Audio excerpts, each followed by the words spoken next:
Kalian ada yang masih suka dengan motor bebek nggak sih? Masih pakai?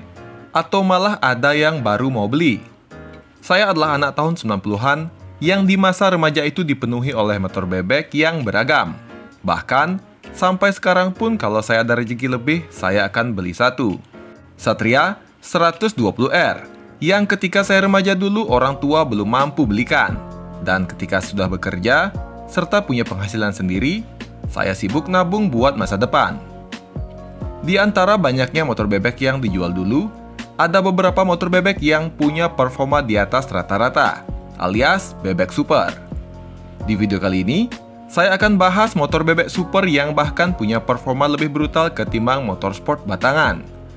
Tapi sebelumnya, jika kalian suka konten-konten seperti ini, jangan lupa tekan like, subscribe, dan nyalakan loncengnya untuk mendapatkan notifikasi terbaru dari Otopet. Istilah bebek super dipakai untuk motor bebek yang punya performa lebih superior ketimbang motor bebek biasa. Kalau nggak salah, pertama kali itu Suzuki nih yang memperkenalkan motor dengan konsep bebek sport. Koreksi ya kalau salah. Ialah Suzuki RG Sport 110. Eits, meskipun namanya RG, tapi motor ini adalah motor bebek atau disebut kapcai. Kenapa saya sebutnya kapcai? Karena pada pertengahan tahun 94, Suzuki Malaysia menjual motor ini di sana. Dan langsung bikin heboh.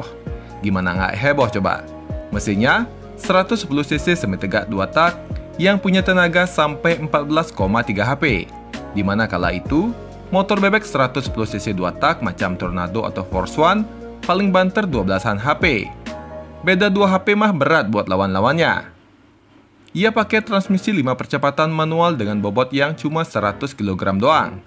Dalam kondisi standar, motor ini bisa digeber sampai kecepatan 140-an km per jam on speedo.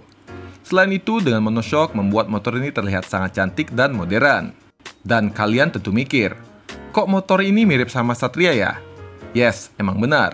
Motor ini adalah motor yang nantinya dijual di Indonesia dengan nama Satria dan mendapatkan peningkatan kapasitas mesin menjadi 120cc. Serta tentu ada sedikit perubahan di bagian bodi depan. Cuma, bagian sasisnya sama persis. Duh, berapa kali saya harus sebut ini? Suzuki zaman dulu itu beda sama Suzuki sekarang. Nggak jelas, malah ngeluarin Satria Pro Max. Di Malaysia, motor ini selalu dapat podium di kejuaraan underbone. Nggak ada tuh motor 2 tak 110cc yang bisa ngejar larinya. Dan tahukah kalian, mesin semi tegak 110cc ini sebetulnya adalah mesin dari Suzuki Akira yang sedikit dimodifikasi. Akira masih lebih kencang karena konsepnya dia itu Ayago. Nah, Suzuki Akira dan Ayago sudah pernah saya bahas. Yang belum nonton, bisa cek video sebelumnya. Dan mumpung ngomongin RG Sport dan Akira, sebetulnya ada satu lagi motor yang pakai mesin ini. Namanya Suzuki Flash 110, dijual di Thailand, dan yang paling bikin pusing adalah entah bagaimana caranya Suzuki bisa bikin mesin 110cc dari Flash ini yang dari kapasitas dan bentuk mesinnya sama seperti Akira dan RG Sport, tapi di Flash 110 tenaganya jadi 19 HP sob. Gokil banget Suzuki kala itu. Nah, balik ke RG Sport lagi. Motor ini sempat diekspor ke Vietnam, tapi nggak dijual ke Indonesia. Karena memang kala itu Suzuki Indonesia sedang mengembangkan Satria. Dan dari analisa saya, pihak Suzuki mungkin mau menggebrak pasar dengan motor yang punya cc lebih gede. Jadi kalau RG Sport 110 yang masuk, Tornado bakal nggak laku. Terus, kalau RG Sport dijual lebih mahal ketimbang Tornado, kan sama-sama motor bebek 110cc. Ntar, orang-orang pada bingung dan nyebut motor ini overpriced. Makanya pada tahun 97, Suzuki malah menjual Satria 120S. Di versi S ini masih pakai 5 percepatan, tanpa kopling manual, dan tenaganya cuma 13 HP. Aneh kan ya? RG Sport 110 aja 14,3 HP. Ini kok 120cc cuma 13 HP. Banyak faktor sih sebetulnya. Bisa jadi beberapa part pendukung seperti karburator dan knalpot yang berbeda. Bisa jadi memang settingannya yang sengaja dibikin lebih kalem. Ini pure strategi dari Suzuki ya. Terus setahun kemudian, keluar deh itu varian Satria 120R yang pakai kopling manual dan sudah 6 percepatan. Selain itu, karburatornya lebih gede pakai Mikuni VM20SS. Tenaganya jadi lebih besar 0,5 HP. Dan secara performa motor ini lebih kencang ketimbang Satria 120S. Satria 120R adalah sebuah gebrakan yang sukses dari Suzuki. Nggak ada nih remaja yang nggak ngiler sama motor ini. Desainnya keren, performanya oke, kualitas material baik bodi dan mesin juga kuat. Terlebih, di Suzuki Satria 120 LSCM yang punya bentuk lebih modern. So inilah alasannya kenapa Satria 120R pun masih enak-enak aja nih dipakai sampai saat ini. Apalagi kalau dalam kondisi standar. Motor ini sebetulnya nggak boros-boros banget. Sesuai lah sama performa yang diberikan. Satria melenggang sendirian. Yamaha cuma bisa ngelawan pakai F1 ZR meski beda kelas. Terlebih di awal tahun 2000-an.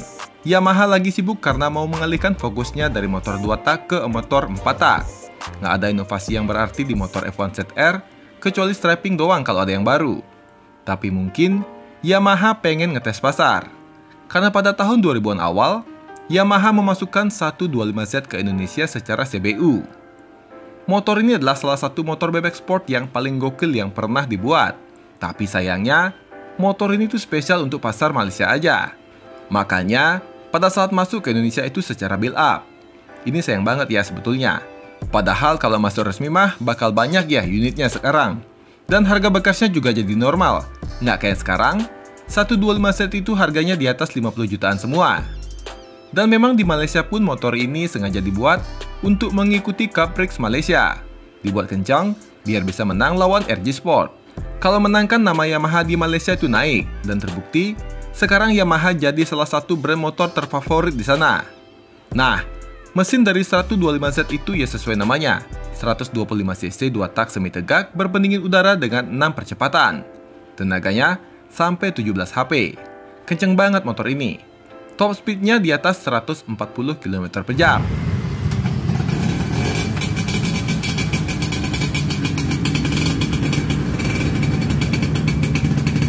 Dan punya ketahan mesin yang kuat, meski digeber pada kecepatan tinggi dalam waktu yang lumayan lama. Ini bisa terjadi karena blok mesin, crankcase, gearbox, piston, manifold, exhaust porting, karburator, dan knalpotnya itu sengaja dibuat racing biar performa motor ini paling besar di kelasnya. Sekali lagi, motor ini dibuat untuk mengalahkan performa dari Suzuki RG Sport. Di Malaysia motor ini sangat laku, meski harganya juga nggak bisa dibilang murah. Bahkan, ia masih diproduksi hingga tahun 2017. Mungkin kalau nggak ada regulasi emisi, 125Z masih dijual sampai saat ini. Dan tahukah kalian, ada nih satu motor yang menjadi lawan paling serius dari 125Z. Motor ini adalah motor nasional dari Malaysia. Ialah Modenas Dynamic 120. Kalian lihat aja bentuknya. Emang kiblat dari Dynamic ini sudah pasti Yamaha 125Z. Modenas punya kerjasama dengan Kawasaki. Terus, ketika bikin Dynamic 120, Modenas pakai mesin 118cc 2 tak berpendingin udara milik Kawasaki. Nah, Kawasaki apa nih yang punya spesifikasi mesin seperti ini? Yes, bener banget. Pakai mesin dari Kawasaki Leostar yang tentunya mendapatkan sentuhan lagi oleh Modenas. Mesin ini punya output hingga 16,8 HP dan konon bisa digeber lebih dari kecepatan 140 km per jam. Dengan bobot yang cuma 100 kg, rangka yang rigid plus monoshock membuat ia nggak cuma kencang di trek lurus namun juga lihai dalam menikung. Kalau dilihat, nggak cuma mesin doang sih yang sama. Namun, beberapa part seperti kaki-kaki dan arm itu pakai punya Kawasaki Leostar. Terus, lampu depan dan belakangnya mirip banget sama punya Kawasaki Blitz. Konon motor ini masih dijual sampai tahun 2019-an, sob. Berarti, laku banget motor ini.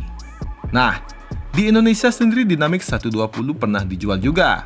Katanya, ada dealernya di Riau dan Medan, tapi sudah tutup pada tahun 2005. Kalau ada yang tahu, bisa komen deh di kolom komentar. Saya iseng aja nih, pernah baca ada yang komen seperti itu.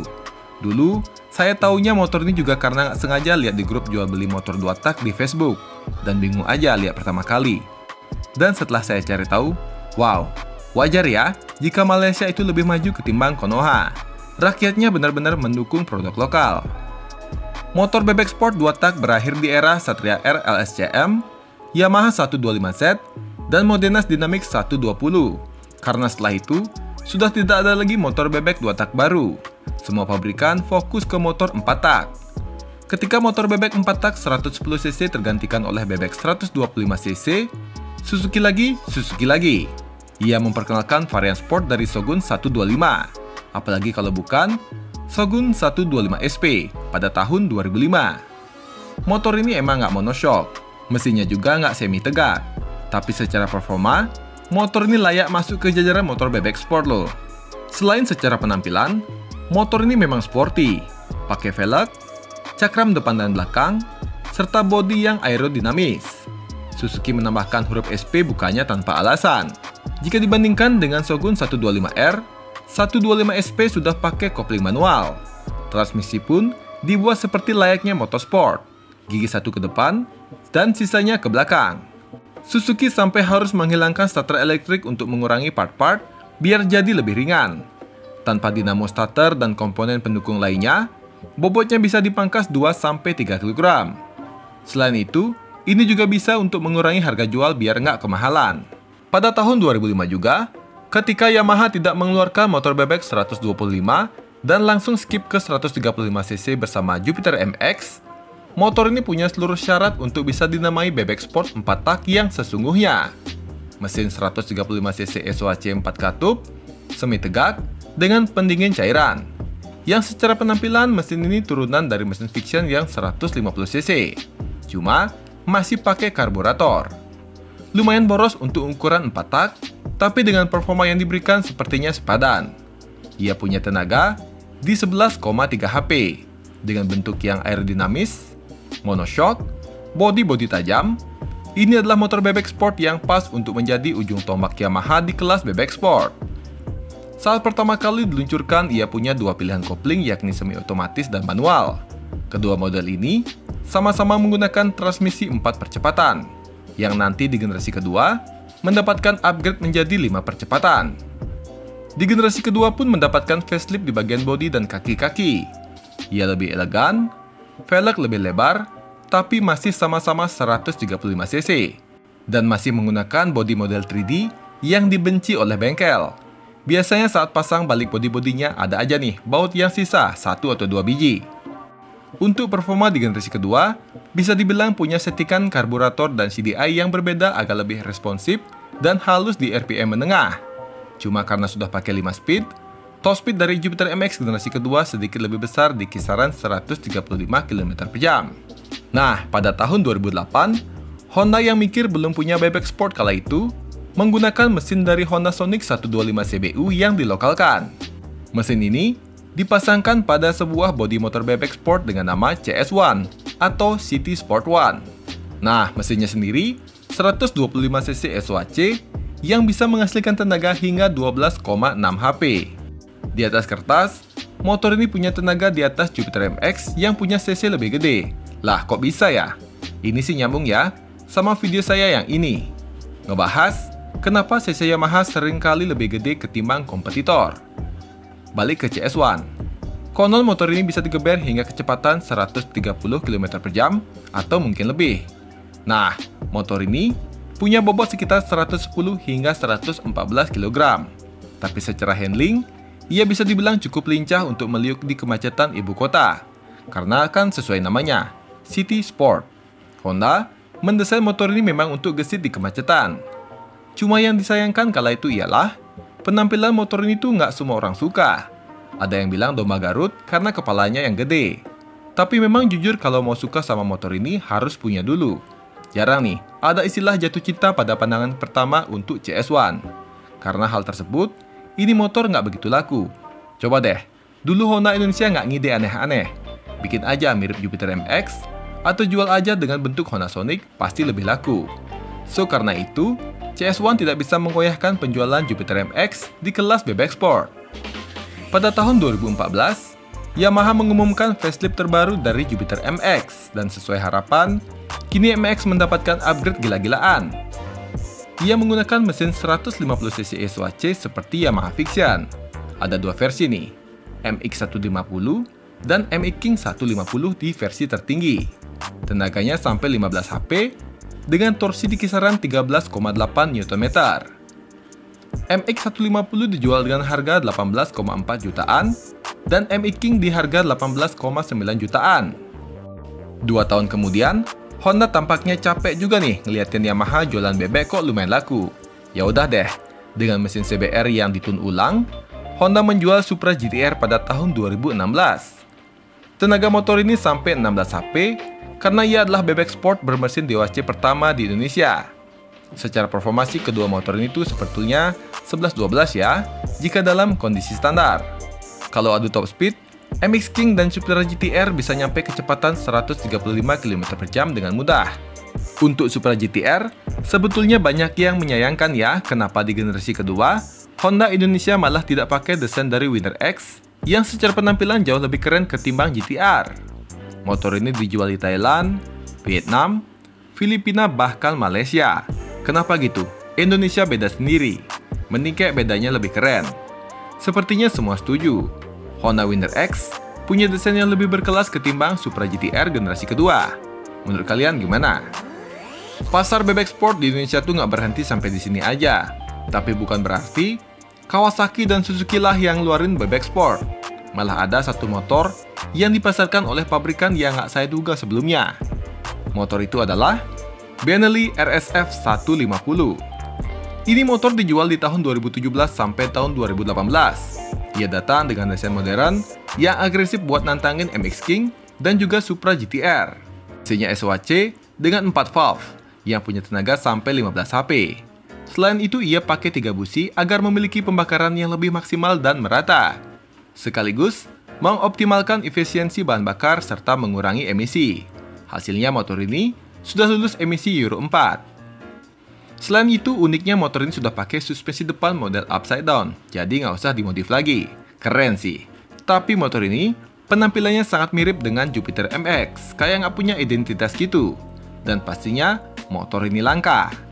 Saya seumur-umur belum pernah nih lihat RSF 150 di jalanan. Atau nyaru kali ya, sama Jupiter MX. Saya pun bahkan baru ingat kalau motor ini ada ketika bikin konten ini. Dulu sih pernah lihat video reviewnya di YouTube. Tapi ya, gitu aja. Benelli seperti bikin motor yang lagi rame di Indonesia, pajang di dealer, dan berharap ada yang beli. Lagian, untuk pabrikan yang terkenal jualan motor sport dan tiba-tiba jualan motor bebek sport itu, seharusnya ada effort sedikit. Nah, di luar Indonesia sebetulnya ada beberapa motor bebek yang menarik. Yang pertama ialah motor bebek sport yang dijual oleh pabrikan SYM atau Sangyang Motor. Ini punya kapasitas mesin yang paling gede saat ini, dengan nama SYM VF185. Udah jelas dong kalau kapasitas mesinnya 185 cc. Dan jangan-jangan, sebentar lagi mesin motor bebek sport itu sampai ke 250 cc lagi. Serem juga ya, kalau motor bebek sport sampai 250 cc meskipun satu silinder. Mesinnya sendiri masih SOHC 4 katup berpendingin cairan, dengan tenaga sampai 18 HP dan torsi di 16,1 Nm. Ini sih standarnya udah kencang ya. Cuma bobotnya sendiri sampai 133 kg, mirip motor sport batangan 150 cc. So, secara performa, pastinya motor ini lumayan seru buat dibetot. Sebetulnya ada satu motor yang konon adalah motor bebek pertama buatan Italia. Meski bukan masuk ke dalam kategori bebek sport, tapi tampangnya lumayan cakep. Kita bahas dikit ya. Yang jualan ialah pabrikan Malaguti. Nama ini memang merek motor Italia yang nggak begitu terkenal, karena ia fokus jualan motor sport, adventure, dan matic dengan cc kecil. Dan pada tahun 2023, ia jualan bebek namanya Spectre GP125. Motor ini pastinya dijual di Italia dan beberapa negara Eropa lainnya. Nah, ia pakai mesin SOHC 125 cc yang punya tenaga cuma 10 HP. Jelas motor ini tampang doang yang sangar. 10 HP mah masuk ke kelas bebek biasa. Cuma yang luar biasa adalah harganya itu 2.500 euro atau sekitar 45 jutaan. Nah, yang terakhir ialah Modena Z15 GT. Model ini baru aja diluncurkan beberapa bulan lalu di Malaysia dengan harga Rp8.300 atau sekitar 34 jutaan. Ia disiapkan sebagai Super Kapcai, penerus dari Dynamic 120. Z15 GT pakai mesin 149,5 cc DOHC dengan 6 percepatan manual yang bisa menghasilkan tenaga hingga 16,7 HP Dengan bobot yang mencapai 128 kg, motor ini bisa dibilang lumayan bertenaga. Tapi kalau ngomongin desain secara garis besar, sekilas ia juga mirip dengan Jupiter MX. Entah kenapa Jupiter MX seperti jadi standar desain dari motor BBX Sport. Dan saat peluncurannya, motor ini mendapatkan sambutan yang meriah dari rakyat Malaysia, yang memang sejak dulu cinta produk dalam negeri. Menurut pihak dari Modenas, desain dari Z15 GT ini mengambil inspirasi dari Sugominya Kawasaki, dan mesin ini adalah mesin yang dikembangkan langsung oleh Modenas dengan dukungan teknis dari Kawasaki. Karena sampai saat ini, Modenas masih bekerja sama dengan Kawasaki ya. So kalau lihat web resmi dari Modenas, mereka juga jualan motor-motor dari Kawasaki. It's okay sih sebetulnya. Banyak kok joint venture yang berhasil. Contohnya di India, ada Hero dan Honda, Bajaj dan Kawasaki, serta TVS dan Suzuki. Kita seharusnya belajar dari mereka. So, gimana menurut kalian? Apakah motor BBX Sport itu masih punya pasar yang serius? Meskipun nggak bakal kembali ke zaman dulu lagi, setidaknya pasar BBX Sport bisa tetap ada, seperti pasar motorsport naked atau Firing 150. Silahkan tuliskan pendapat kalian di kolom komentar. Dan sampai jumpa di video selanjutnya. Terima kasih.